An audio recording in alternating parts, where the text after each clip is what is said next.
Hello, all my new beautiful queens, my new followers, and my new YouTube subscribers. Thank you so much for following me and subscribing to my YouTube, even though I know it is a part of my contest to have a queen made in your likeness for my LA Queen show on September 21st. But I hope that you keep following me, and I hope you say subscribe to my channel, and I promise I will always try and make it worth your while and bring something interesting and new that you haven't thought of. So I just want to give you some background on me. If you're new to me, I am originally from California, and I moved to Portland, Oregon about 20 years ago when my daughter was about 3 months old. Me and my husband moved up here. We didn't know a soul. We had no jobs. I think we had $3,000 in the bank account, and we just thought, we're gonna do it. We're gonna move up here for a simpler, better life, bring up our daughter so I could stay home with her, and we both didn't have to work because it was too expensive to do that in California. And so we've lived here ever since, and it's just been a blessing. I'm so glad my daughter grew up here. She's had a great upbringing. There's so many beautiful public parks and greenery and things to do up here. Another thing about me is I grew up in California. I'm the youngest of 6 children, and if you've read my blog yet, which you probably haven't because if you just started following me, my background is that I'm sure, although my parents were loving people and had their own problems, I grew up in kind of a chaotic, abusive household. The youngest of 6, I kind of just followed along. I stayed quiet, did the best I could to kind of survive. And so that's what I write my blog about. I do better writing about that than I do talking about it. I seem to talk about it with my mask on, which is the smile on my face. So I write in more detail about all that stuff. And that's what first started me writing and started doing all this, is I felt like so many of those things from my childhood and my beliefs that I had just in me were guiding me as I got older.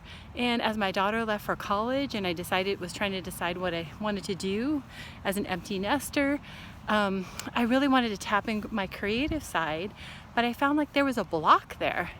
And when I looked to find out what that block was, it seemed like it was quite a big block because it was a lot of my past childhood trauma that I had to kind of sort through before I could really tap into my creativity. So I don't know if you've experienced anything similar to this, but my creativity was kind of like my childlike part of me.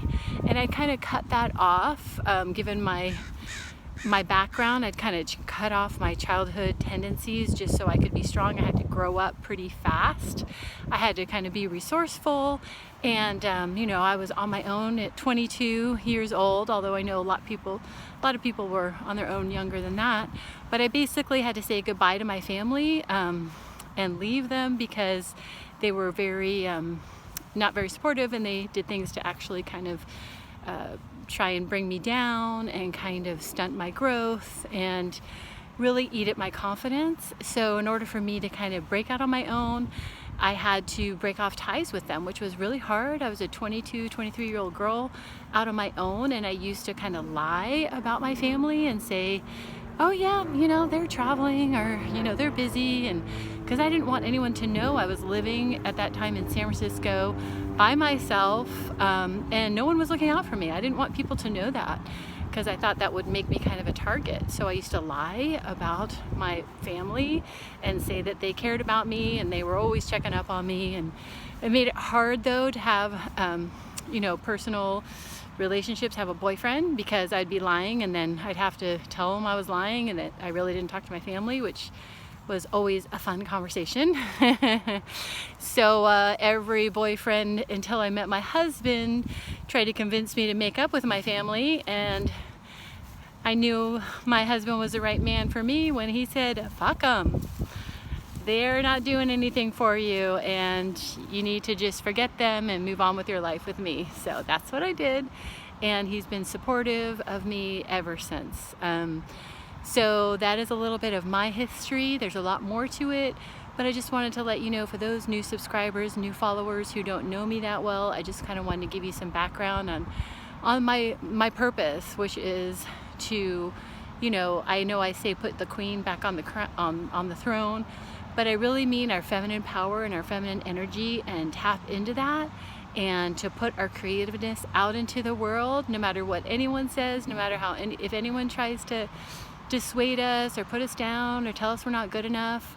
Just keep going and keep putting it out there. And I want to support and help all of us. I want us all to support each other.